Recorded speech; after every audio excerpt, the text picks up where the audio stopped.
The following is an M2M DataSmart webinar recorded August 7th, 2019. Hello, and thank you for joining us for today's presentation on the AOBRD conversion. This is a mandatory change that takes effect December 16th, 2019. It's been a long time in coming. In fact, the people that purchased AOBRD systems at considerable expense were given an extra 2 years to amortize that large cost. The standard that AOBRD used was 395.15, and none of the hours of service regulations have changed in any way, but some of the interpretations have. And we'll go through what the interpretations were for using electronic log under the AOBRD rules, which were first brought out in 1988, and some of the differences that we'll see today with the ELD implementation of those rules. The first major change was that a printer used to be required, and this dates back to the tachograph days in Europe, where these electromechanical devices would actually produce a paper log with pressure-sensitive tape, and you'd have to maintain this paper log and perhaps copies of it. And even ELD systems that allow use of AOBRD rules do PDFs of log outputs, which are essentially just a printable version of a picture. You don't have to have a printer with ELD, and in fact, it's preferred that you don't. All of the electronic transfer of FMCSA documentation is handled through FMCSA web services. We'll go into a little detail about how to do that later. But basically, we had a conversation with an officer, Darren Nelson, of the California Highway Patrol last October. And his instructions to the assembled group were all he wanted to see was his badge number typed into the comment of the log, hit the FMCSA web transfer. He would see that electronic log just as if he were looking at paper logs in his cruiser. Under the AOBRD rules, drivers could not edit their own logs. And this was specifically because they didn't want the information altered, and it had to be a supervisory motor carrier official. I highlighted that because I think it's so strange now.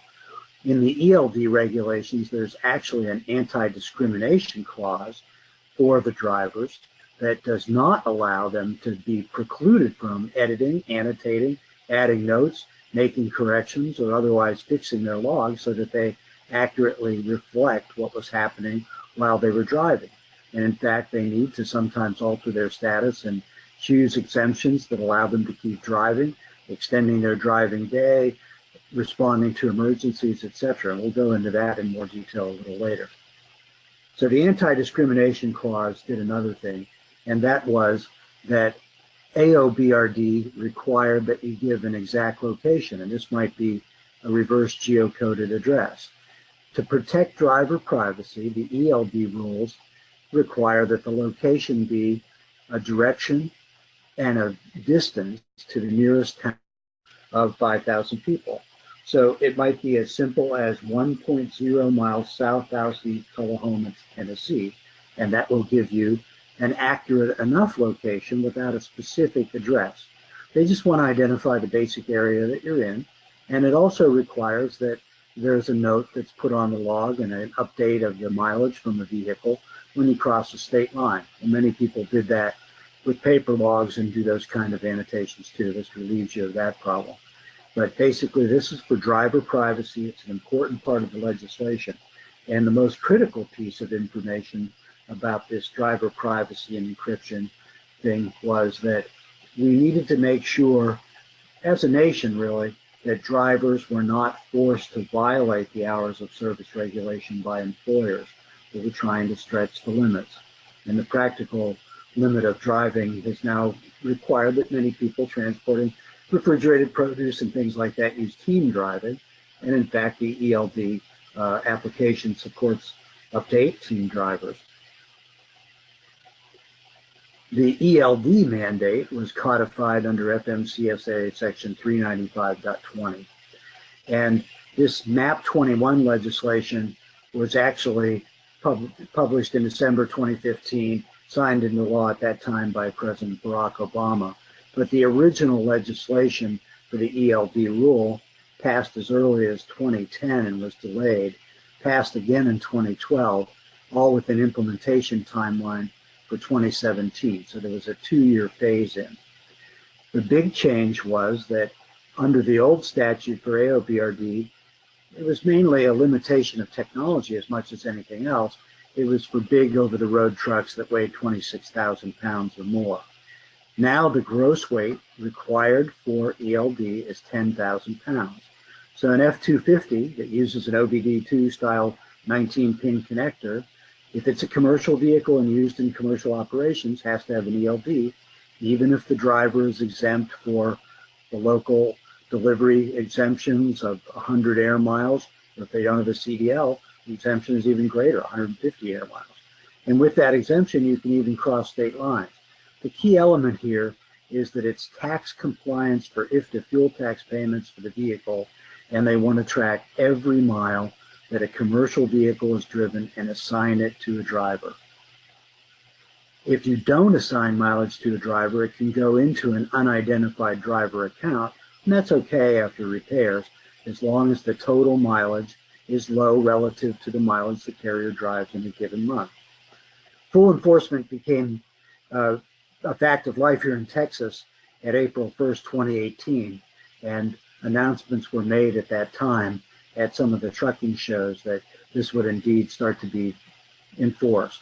It's enforced, however, at the county level, so it took a long time for all of the local compliance officers to be educated, and that's why it was delayed essentially from December 2017 into October 2018. 2 states, California and Washington, waited a little longer until October 2018 to implement. And it was explained to me at that time that basically most states adopt the FMCSA regulations, but they have to adapt them to their own conditions, be passed by their own legislatures, and that legislative process can take some time. However, there are no more extensions. Those periods have passed. And the AOBRD phase out that was put in just to help you pay for expensive equipment that may no longer be valuable will occur December 16th, and you have to switch over. And just to emphasize, no hours of service rules have changed at all, only their interpretation. But there's another advantage too. One is that the data is transmitted in an encrypted format. It protects privacy. The second is that it is totally impossible to make a mistake. All of the ELD systems, ours included, that are on the market have to pass 313 operational tests and certify that they do so. And every use case for every exemption is totally documented, and you cannot make a mistake, so you won't see problems that we've seen in the past with form and manner violations. There are people that are completely exempt from ELD rules, but it's a very short list. In the case of the Truck Renting and Leasing Association, you can see that it expires in a couple of years, and it was only for rentals of 8 days or less. And that's actually codified in the rules in a different way by saying that if you have an ELD malfunction and you need to send back the equipment to be replaced, you have 8 days that you can use paper logs to do that too. So most of the ELD systems, and currently the one we sell, are plug and play. You can move between vehicles in just a matter of minutes at no expense at all. But you are allowed in a rental vehicle to install it over an 8-day period. The United Parcel Service has an exemption, and in fact, Amazon delivery services are trying to get an exemption. The Motion Picture Association of America has the longest exception, and it'll probably be continued. But basically, these were companies with very strong lobbying groups. You know, over a dozen different groups, including the American Towing Association and others, petitioned on behalf of their 35,000 members. OOIDA petitioned on behalf of 212,000 members to have these regulations, delayed or denied for their groups for special reasons. All of those exception requests were denied because they didn't improve safety. And the bottom line of the legislation is twofold. One is to eliminate driver fatigue, which is a large cause of safety, and the second is to encourage fuel tax compliance with the IFTA rules by tracking every mile that a vehicle over 10,000 pounds travels. So here's a little summary table of the differences.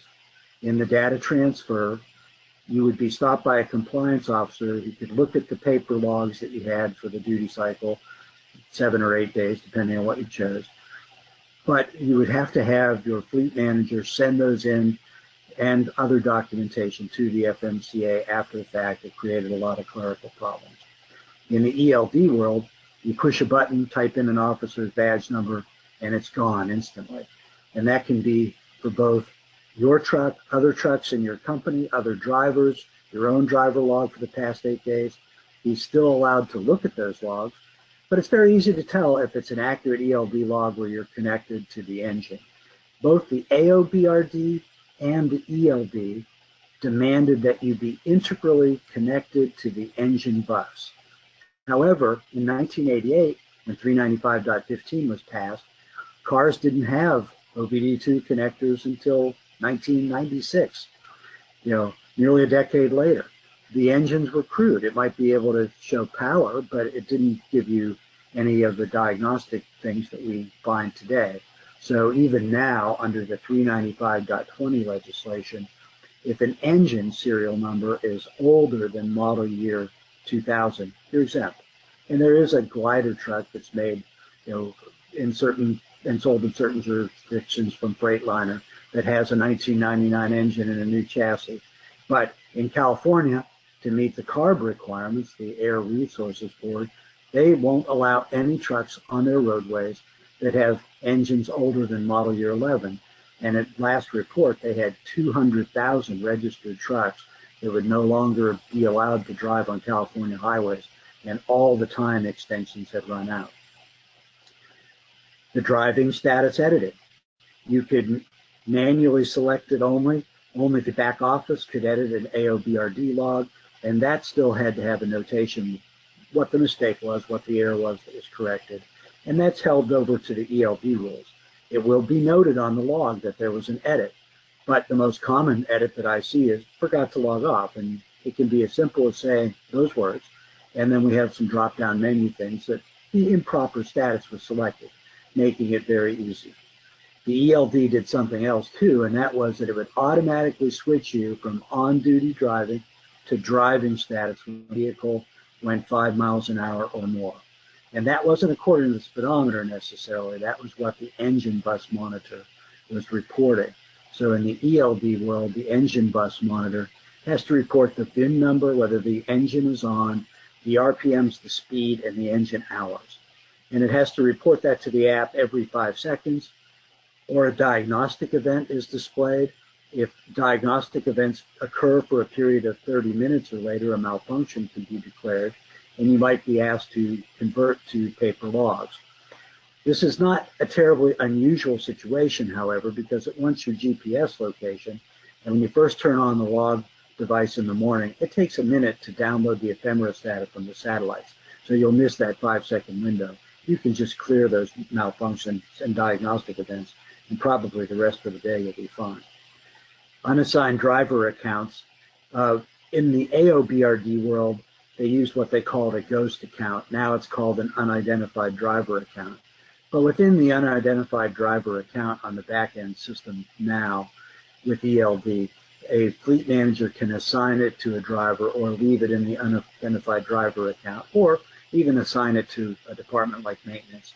And as long as, again, those miles are a small percentage, it's easily acceptable. And most motor carriers that drive 10 to 15,000 miles a month, 20 miles for maintenance is never going to be noticed. This is actually a picture of our tablet that we sell with the mounting kit that we include. The Geometris devices, the engine bus monitor. You can see how small it is. It's basically 2 inches square and weighs a couple of ounces. We have a specialized connector that takes it from a 19-pin, if your truck uses a 9-pin Deutsch connector, and mirrors that connector so you don't lose your data point.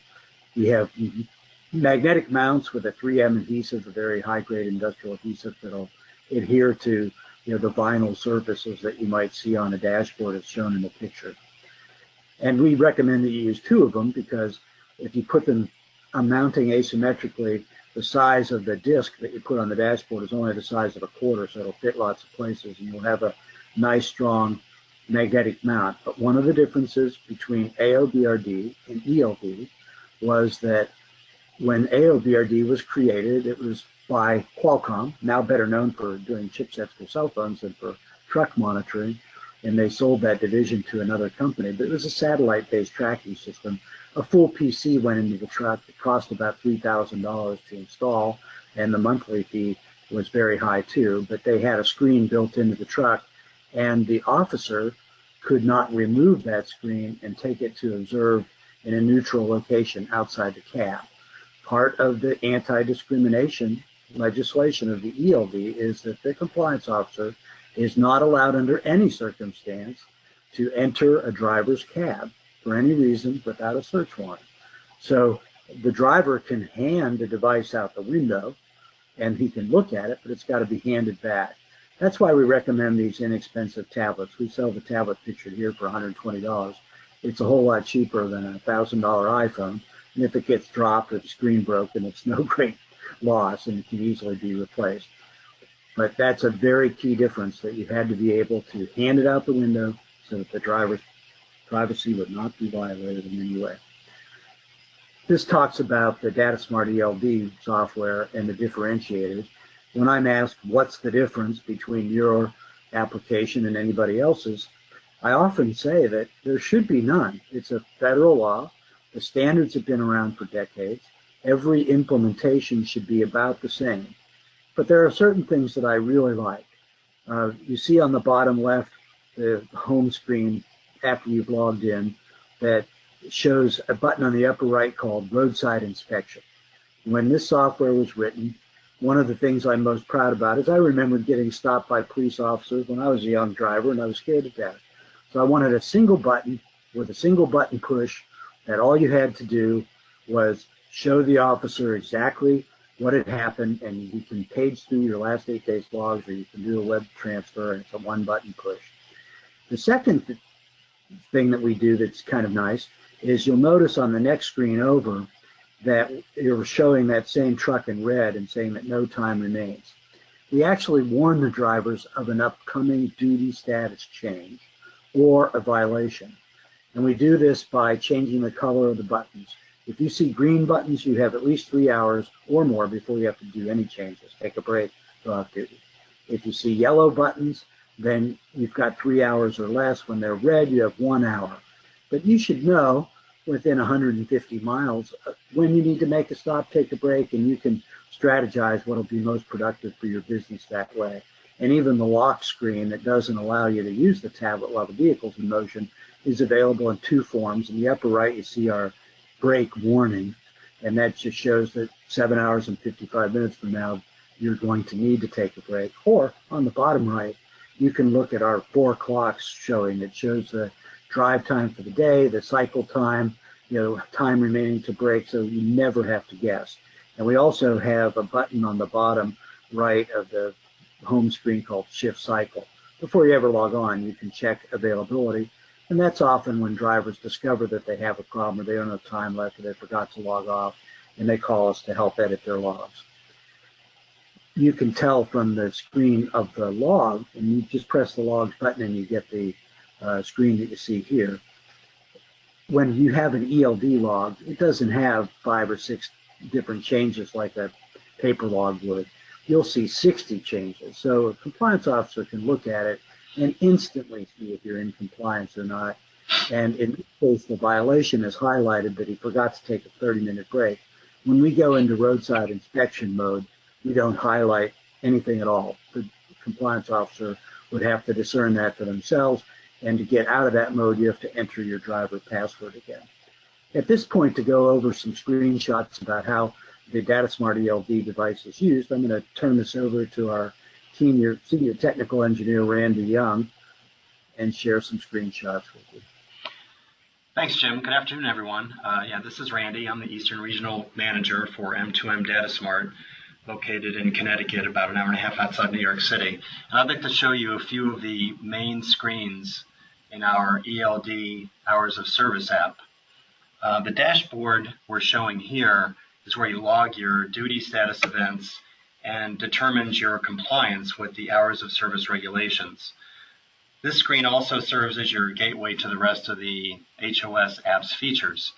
This app is really easy to use. You'll be comfortable with it after just a couple of drive cycles.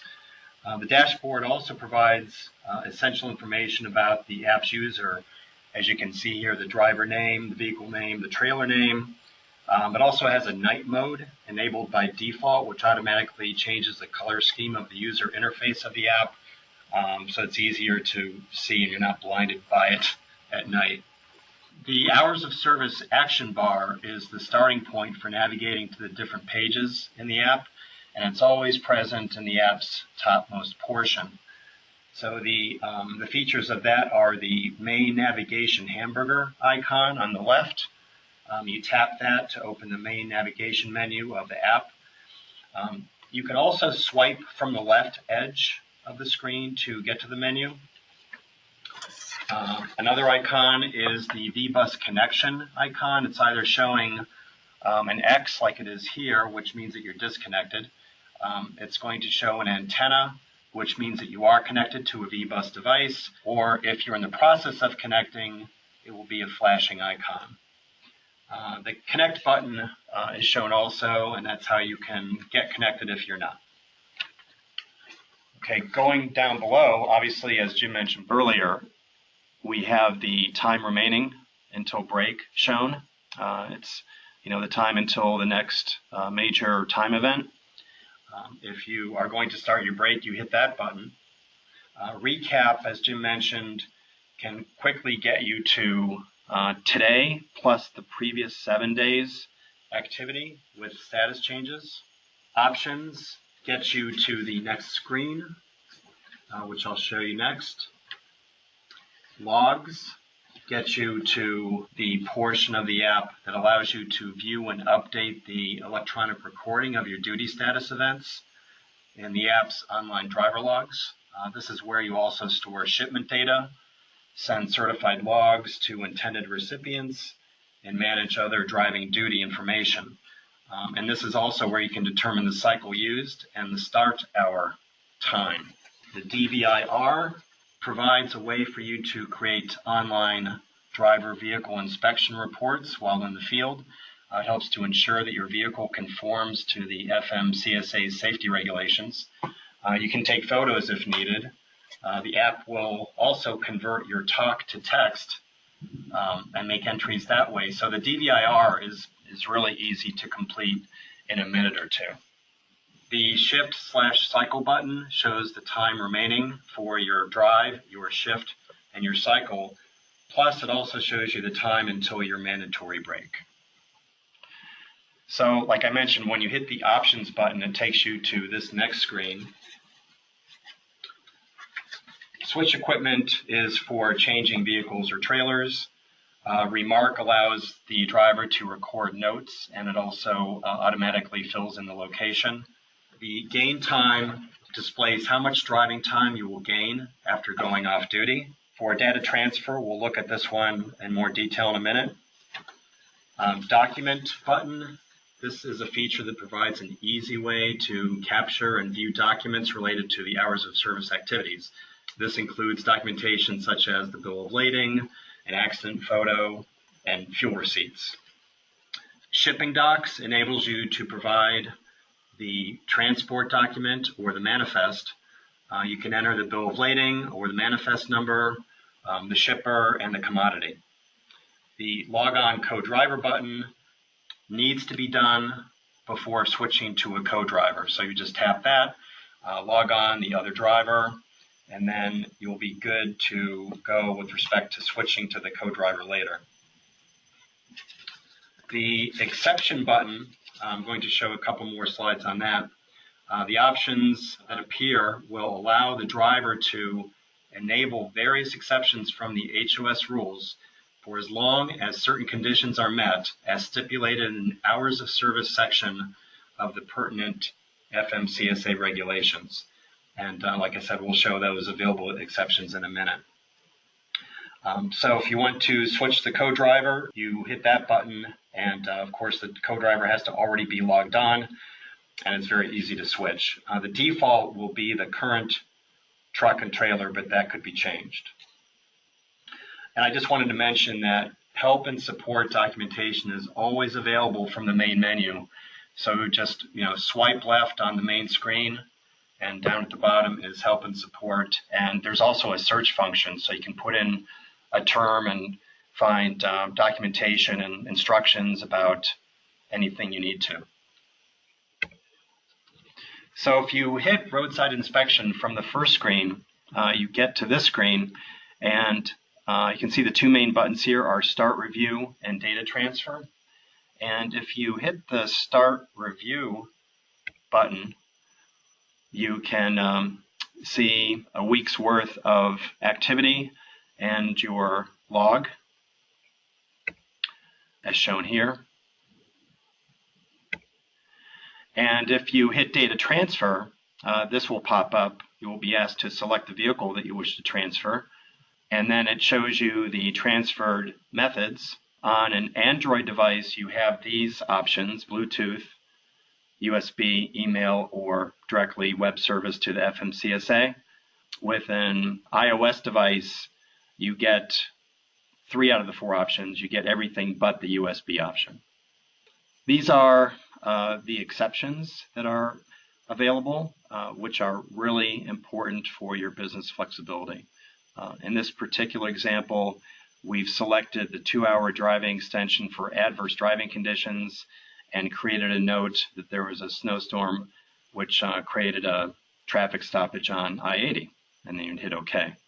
The other ones are, state of emergency, emergency conditions, a driver salesperson whose total driving time does not exceed 40 hours in any period of 7 consecutive days, oil field operations with a 24-hour restart, 30-minute break exemption for short-haul drivers, no logs for CDL short-haul drivers operating within 100 air miles over a 12-hour shift, no logs for a short-haul asphalt ready-mix concrete or non-CDL drivers operating within 150 air miles, no logs for agricultural operations.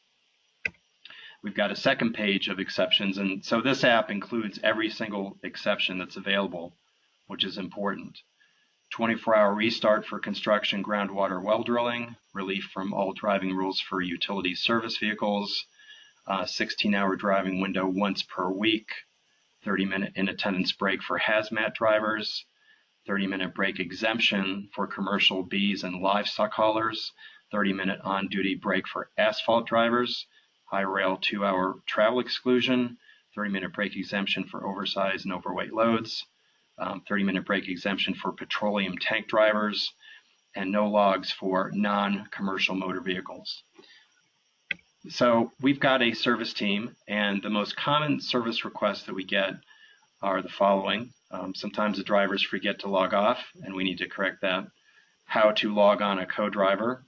Not difficult, but sometimes people ask for that. Most of our requests are editing logs, especially the driving portion of the log, because they forgot to change their status or do something else, and we go back and we can edit that. The use of exemptions, split sleeper berth, IFTA mileage by state, and general log and connectivity questions. Jim, I'm not sure if you wanted to jump in here and add anything. Yeah, with editing logs, I wanted to make a comment. The one big change using these tablet applications is computers have very accurate clocks.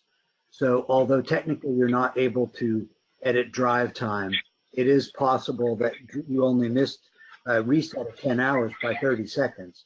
So we will change that, and we'll put an explanatory note in. But give yourself an extra minute or two. Using exemptions, if you have an extended driving day of 2 hours, you probably need to extend your working day from 14 hours to 16 hours also, even though that's only once a week. You might come up with road construction or a snowstorm on I-80, as you said, and it could be a problem. When we talked about split sleeper berth, this same officer, Darren Nelson, that we met at the California Trucking Show, had been in the same inspection station for 9 years, and over that entire time, he had only seen the split sleeper berth used correctly one time.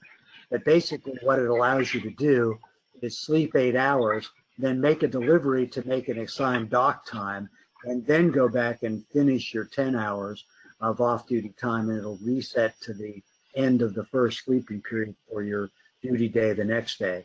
But it doesn't manufacture time. It just uses time that you had left over from the day before. Another nice thing that we do is with our engine bus monitor, the IFTA mileage by state, although we can put in copies of fuel receipts and the drivers can put the fuel tax and list the state where it was purchased, all those things require a lot of driver intervention, and they have to be thoughtful about it. But our device will record their location every 2 minutes for the time it's plugged in. And we've rescued companies and given them a whole year worth of data to prove where they were, independent of the driver, and really created their mileage by state. We have all our drivers have access to our cell phone numbers. They call us all the time. We know most of them by name, and we have everybody on speed dial. Basically, we want to be the most high-touch service that we can possibly offer, because when a driver thinks he's out of town, it's 4 a.m., and he doesn't think he can go to work that day, that means money is not being made, so we never want that to happen. Well, without further questions, we thank you for your attendance. We hope that if you do have questions, you'll let us know by email or call us. And remember, AOBRD ends December 16th, 2019. Thanks for listening.